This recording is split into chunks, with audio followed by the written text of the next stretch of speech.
correspondent, Emily Andrews, who asked the question that made Prince Harry chuckle yesterday. That was you. Through that yes. It was. That was rude.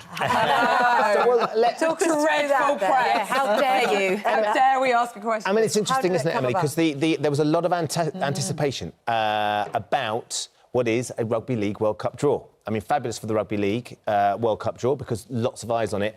But there are a lot of you there talking about whether you were going to do this or not. Because traditionally, you don't shout questions at Royals when you're on a Royal Rota, is that right? No, that's right. I think those of us who are invited to do the Royal Rotas or stand in a fixed point, as we were in the back garden at Buckingham Palace yesterday, it was quite surreal. It feels special. Oh, so special. So special. That's why I was frisked by cops going in. And I'd taken teas and cakes for all the photographers as well, so actually the policemen were very happy. But no, I mean, yeah, the convention is that unlike politics, unlike the lobby, unlike any other real role in royal life, you don't question the royals, you don't shout questions of them.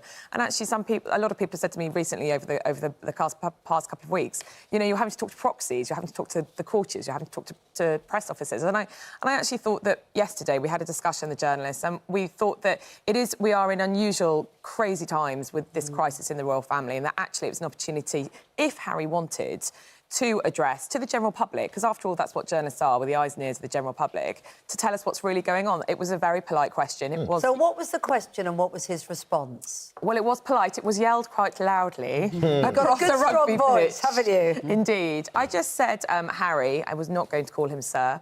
Harry, how are the discussions progressing on your future? Because, of course, that's what we all want to know. Of course. Shall we have a look at the moment he did that and see what his reaction was? Harry, how are the discussions going on your future? Are you close to a resolution? Little wry smile to one of his aides. It's back to the camera, but people that were in front of him said he was laughing. And some people have said he was laughing because he couldn't believe the chutzpah of you to do it. And others that you know, actually he just thought, oh, you know, there we go, someone's had the guts to do it. Well, I should say that it was a collective decision. Also, ITN's Chris Shipp also backed me up, but he didn't yell quite as loudly. I think he did laugh. Harry and I know each other. We've chatted lots of times in the past. He knew it was me, apparently. Apparently, he said, of course it was Emily. Look, I think he accepts. He was actually on really good form yesterday. He seemed like a man with the weight of the world had gone from his shoulders. I don't think he particularly wanted to come into the back garden of Buckingham Palace to be presented with the Royal Press Corps, but I definitely think he seemed as if things were going better for him, because certainly over the last 18 months, 2 years, we've seen him really grumpy, sad, bad-tempered.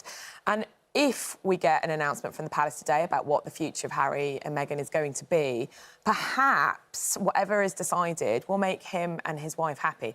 And ultimately, you know, no one wants anyone to be unhappy, sure. And he certainly has seemed to be unhappy recently. It's very hard for them to do anything at the moment without us trying to analyse it and read all sorts into it. There was the piece of footage that's on their Instagram page on his stories, which is a sort of a roundup of the day, essentially. And the music that they used was a Stone Roses hit, and there's a couple of pertinent or interesting lyrics in the hit, suggesting that one of the lyrics is "I'd like to leave the country." Yes. I'd like to leave the country for a month of Sundays, burn the town where I was born. You're going to sing it? In that Mancunian way. If only she'd believe me, Alona Belladonna, burn me out or bring me home. So it's an interesting thing, this, isn't it? Because it's a very stylised song. It's a great song that perhaps if it had been... And they didn't have any say over the music, they've said, Buckingham Palace. But it does feel like, when we're looking at it, that it feels like there's a message in there. Oh, well, when Buckingham Palace say they didn't have any choice over the song, that's absolute rubbish. It's Harry and Meghan's own personal Instagram. There's no oversight from Buckingham Palace over what they put out to their Instagram. That's the whole point that they wanted to set it up. Because even if Harry and Meghan hadn't specifically chosen, if that's what they meant, plenty of advisors would have known the lyrics. Exactly. They hired their own social media guru, as we would say, specifically to curate, photograph, video their engagements. This is PR spin. This is royal PR spin at its best. And in fact, so much so that Buckingham Palace don't have any control over their social media channels really now, even though their digital social guru is still paid for by Buckingham Palace out of the sovereign grant, taxpayers' money, I should add.